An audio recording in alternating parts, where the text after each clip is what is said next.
के लगातार नज़र रखी हुई है। कल भी प्रधानमंत्री जी ने देश के सभी मुख्यमंत्रियों के साथ वीडियो कॉन्फ्रेंस की है। रात को ही, कल शाम को ही हमारी लगभग 2.5 घंटे वीडियो कॉन्फ्रेंस चली है।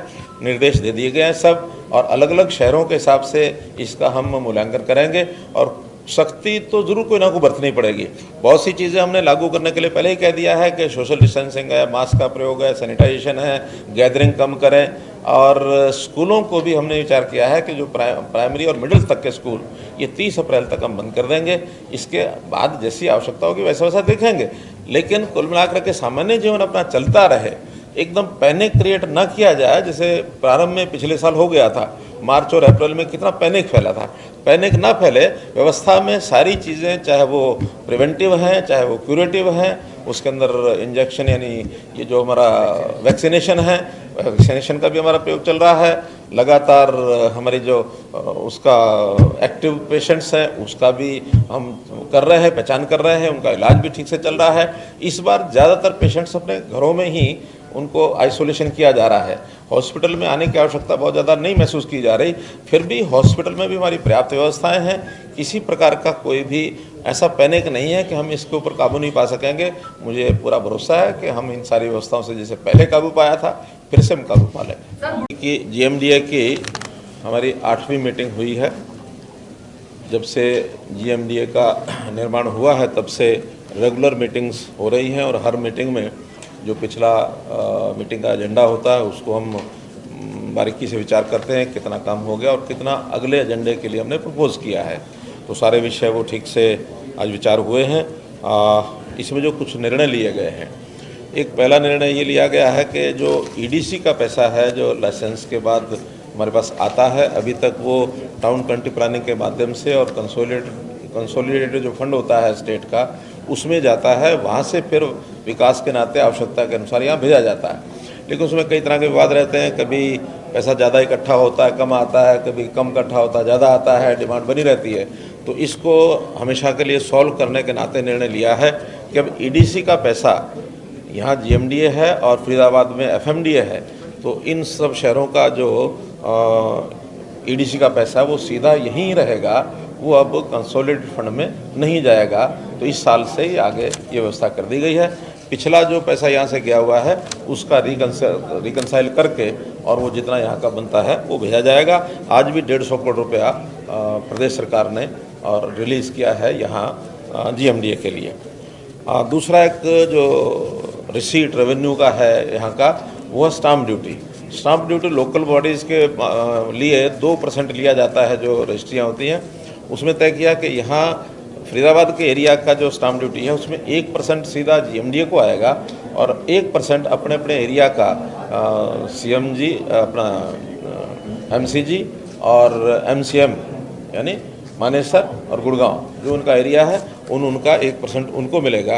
और यही व्यवस्था फरीदाबाद में भी लागू होगी और ये पैसा भी सीधा आएगा। अब ये प्रदेश सरकार को नहीं जाएगा।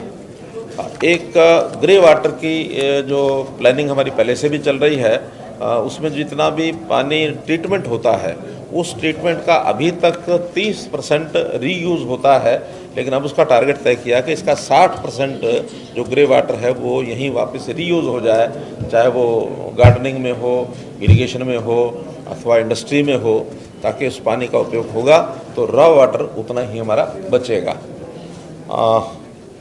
फिर हमारे ऑनगोइंग जो प्रोजेक्ट्स हैं, 4 प्रोजेक्ट्स जो पहले से चल रहे हैं, उमंग भारद्वाज चौक से द्वारका एक्सप्रेसवे, ऐसे ही हुड्डा सिटी सेंटर का जो जंक्शन है, अतुल कटारिया चौक है, महावीर चौक है, ये बहुत जल्दी यानी अगस्त तक ही तैयार हो जाएंगे और अगस्त के महीने में इनका सबका इनाग्रेशन हो जाएगा।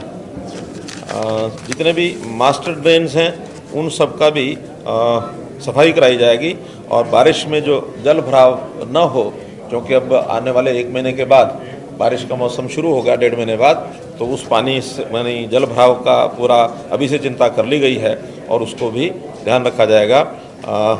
ग्रीन बेल्ट्स में जो साइड में ड्रेन्स होती हैं उसको 1-1 फुट और गहरा किया जाएगा, सबको साफ किया जाएगा।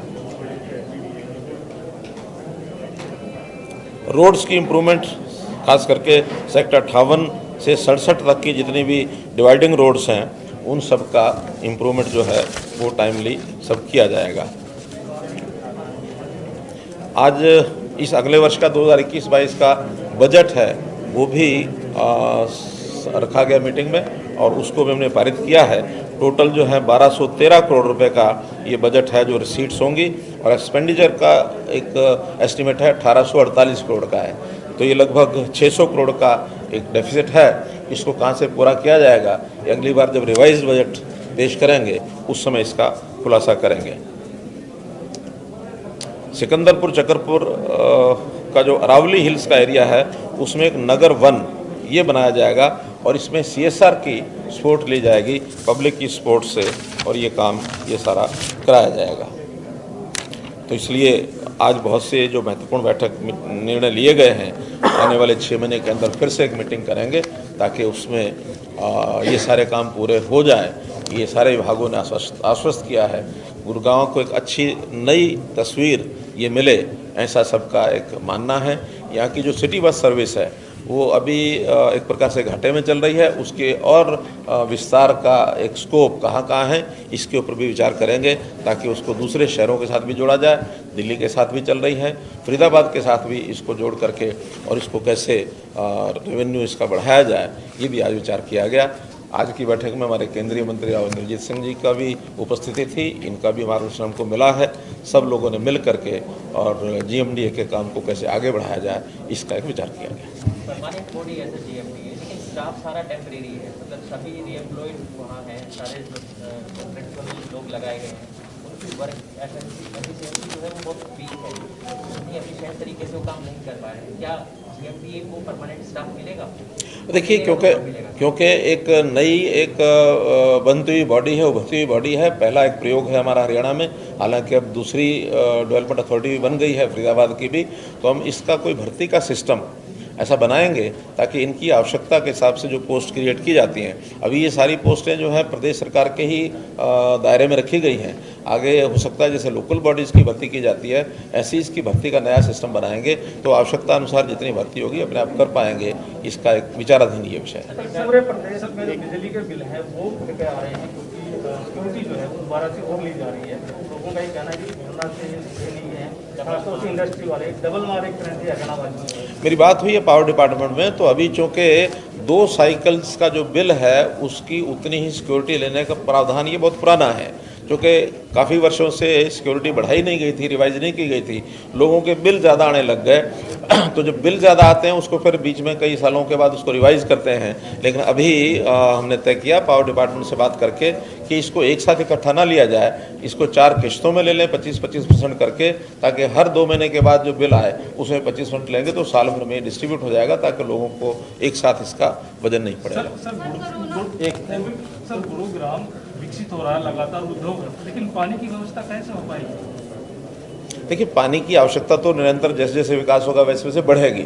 उसमें जैसे मैंने बताया ना, एक तो जैसे हमने रॉ वाटर जितना वो तो देना ही देना है, लेकिन रॉ वाटर के बाद जो ग्रे वाटर होता है, वेस्ट वाटर होता है, उस ग्रे वाटर को ट्रीटमेंट करके और उसको भी रीयूज़ किया जाए इंडस्ट्री में, बागवानी में, पार्कों में, जहाँ जहाँ उसकी आवश्यकता होती है इस प्रकार के वाटर की। और उसमें भी अब टर्सरी ट्रीटमेंट के प्लांट भी हम लगा रहे हैं ताकि इसको 5 BOD के आसपास की उसको ट्रीट करके लाया जाए। ये एक रॉ वाटर पोर्टेबल वाटर के रूप में काम आए, पीने के लिए काम आए, बाकी सारी आवश्यकता हमारी उसमें से पूरी हो, इसको हम कर रहे हैं। और फिर भी और जितनी आवश्यकता है उसकी कैपेसिटी बढ़ाने के लिए जैसे हम KMP के साथ साथ 100 MLD का 100 क्यूसेक का एक प्रोजेक्ट है वो हमारा पास हो गया, उसको हम लेकर के आ रहे हैं। और इसी प्रकार आगे भी पानी की आवश्यकता जितनी होगी उसको हम वेस्टर्न जमुना कनाल से या भाखड़ा से जहाँ जहाँ आवश्यकता होगी इसको पूरा करेंगे। पानी की कोई कमी नहीं है।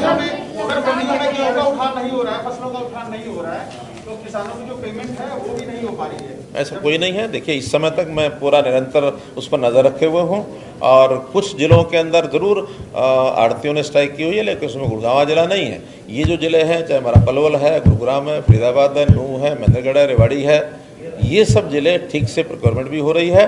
और यहाँ जैसे जैसे उठान होगा वैसे वैसे उनको जैसा 72 घंटे के बाद हमने कहा पेमेंट उनकी होगी। और किसी कारण से लेट होती है तो इस बार सॉफ्टवेयर में व्यवस्था कर दी है कि 9% का इंटरेस्ट किसान को साथ ही जाएगा, क्योंकि इस बार पेमेंट सीधी बैंक से किसान के खाते में जा रही है, बीच में कोई वाया मीडिया नहीं है। वाया मीडिया होने पर कई बार कठिनाई आती है, लेकिन इस बार सीधी क्योंकि किसान को जाएगी इसलिए उसको इंटरेस्ट समेत पेमेंट जाएगी। अगर लेट हो, वैसे लेट होने का कोई कारण नहीं है। आज स्थिति यह है कि हमारे पास जितने फंड्स जितने आवश्यक होते हैं वो लगातार हम उसमें डाल रहे हैं और लगातार उन फंड से पेमेंट करने की हमारी व्यवस्था है। एक मिनट वो लेट वो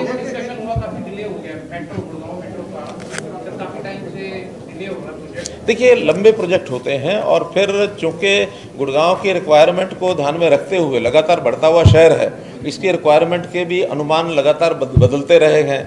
फिर कई प्रकार के मेट्रो के प्रोजेक्ट RRTS है या रैपिड यानी मेट्रो है, तो ऐसे कई तरह के प्रोजेक्ट्स हैं, उनका सबका समन्वय बैठाना पड़ता है और समन्वय बैठाने में फिर दिल्ली मेट्रो के साथ भी तालमेल करना पड़ता है। अब मोटे रूप से सारे प्रोजेक्ट तैयार हो गए हैं, सब फाइनल हो गए हैं, DPR उसके बना करके और केंद्र को भेजी जा चुकी है।